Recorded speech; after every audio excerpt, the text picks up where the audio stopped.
The primary difference between a revocable and an irrevocable trust lies in asset protection.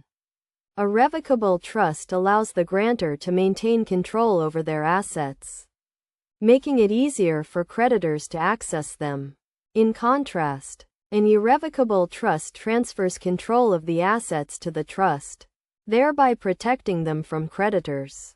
This key distinction means that an irrevocable trust provides robust asset protection, while a revocable trust risks asset loss to creditors.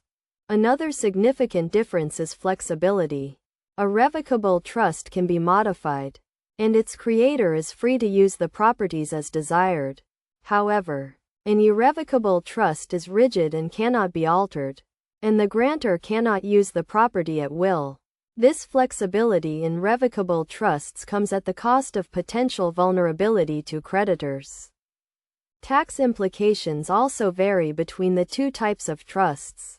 An irrevocable trust reduces tax liability, as the grantor no longer has direct access to the properties and is not required to pay taxes on them. In contrast, a revocable trust leaves the owner with some control over their properties, resulting in tax obligations.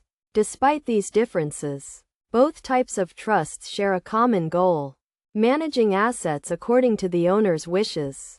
Both facilitate the transfer of assets from the owner to the trust, enabling the trustee to manage them in accordance with the grantor's intentions.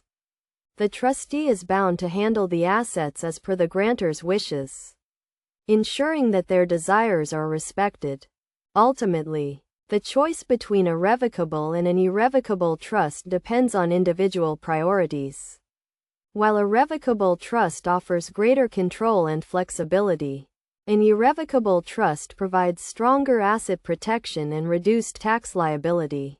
The benefits of an irrevocable trust, including protection from creditors and lawsuits, as well as lower taxes, outweigh the potential drawbacks, making it a more desirable option for those seeking to safeguard their assets.